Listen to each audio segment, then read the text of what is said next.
Bom dia, irmãos. Hoje vamos meditar em Atos dos Apóstolos, versículo 3. Diz a palavra que Pedro e João iam ao templo para orar no período da tarde. Diz que era hora nona era às 3 da tarde. E eles viram um homem coxo de nascença, que ficava sempre ali naquela porta formosa, que era a porta por onde passava muita gente para ir ao templo. E ali ele ficava pedindo esmolas. E Pedro e João, quando viram esse homem ali pedindo esmola, implorando, Pedro falou com ele: olha para nós. E ele olhava com atenção, esperando receber alguma coisa, né? E Pedro disse: não possuo nem prata, nem ouro, mas o que eu tenho, isso te dou. Em nome de Jesus Cristo Nazareno, anda. E tomando-o pela mão direita, levantou. Imediatamente os seus pés e tornozelos se firmaram. Então, quando falamos no nome de Jesus, primeiro, não é o nome que cura, mas sim a autoridade de Jesus, que ele tinha dado aos seus discípulos para que pudessem fazer sinais e prodígios. Então, não é o só falar o nome Jesus que vai ser curado, é a autoridade, é por ele, é pelo poder dele. Então, a cura veio, mas a cura de Jesus é imediata, não leva um mês para fazer fisioterapia, não, é imediata, é na hora. E imediatamente diz que num salto ele se pôs de pé e entrou com eles no templo, saltando e louvando a Deus. Quem não louva a Deus depois de um milagre, né? A gente pode pedir tudo o que a gente quiser a Deus, mas nem sempre Ele nos dá o que queremos, Ele nos dá o que precisamos. Ele queria uma esmola, mas Ele não deu a esmola, Ele deu a possibilidade de voltar a andar. E Deus também faz infinitamente mais do que aquilo que pedimos ou pensamos. Ele pediu algo pequenininho e Deus deu muito mais, infinitamente mais. Então, o povo vendo isso, diz a palavra que o povo correu atônito atrás deles, porque estavam admirados daquilo que havia acontecido. E foram atrás. E Pedro aproveitou a oportunidade para falar de Jesus e disse: olha, não fomos nós que fizemos isso, foi o Senhor Jesus, aquele de quem falamos. E no versículo 13 ele diz: o Deus de Abraão, de Isaque e de Jacó, o Deus de nossos pais glorificou a seu servo Jesus, a quem vós traístes e negastes perante Pilatos quando este havia decidido soltá-lo. Ou seja, Pilatos não via crime em Jesus e ia soltá-lo, mas o povo e as autoridades forçaram uma barra para que Jesus fosse crucificado.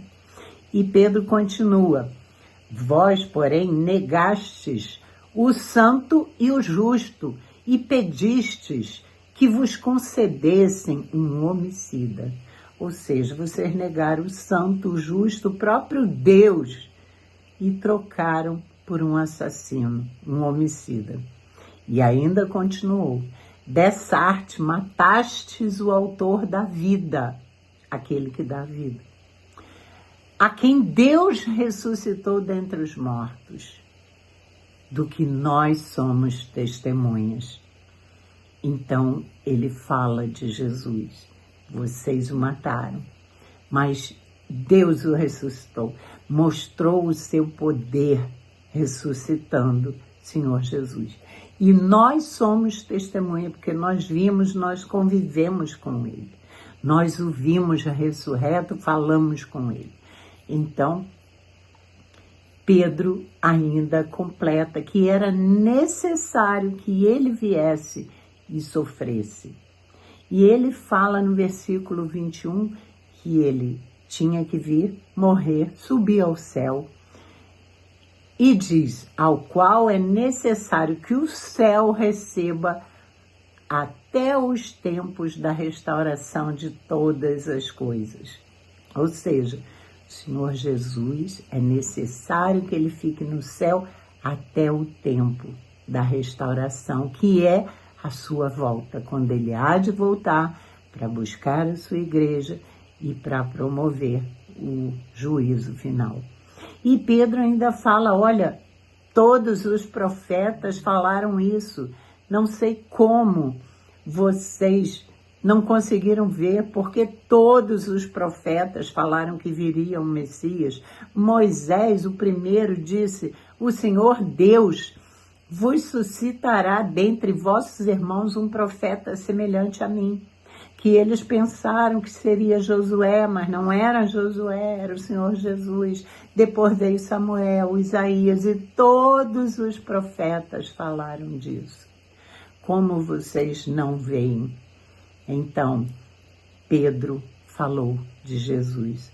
Por isso, nós devemos aproveitar qualquer oportunidade que a gente possa ter para falar de Jesus, falar do que ele veio fazer, falar do que ele é, de quem ele é, explicar àqueles que não o conhecem.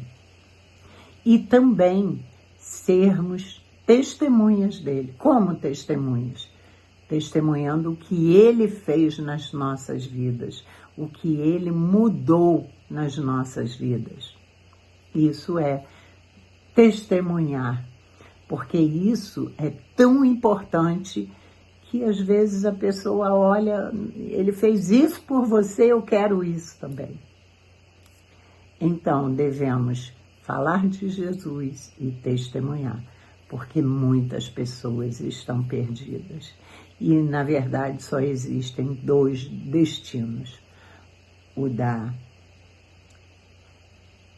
daqueles que vão viver com Jesus e o da condenação eterna.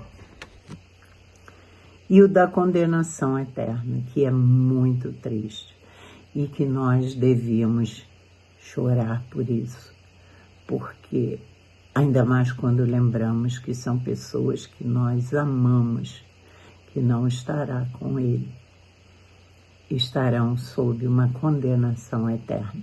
Isso deve nos causar muita tristeza. E por isso devemos falar deles, porque são muitos ainda os que não o conhecem e que estão caminhando para essa condenação. Amém, irmãos?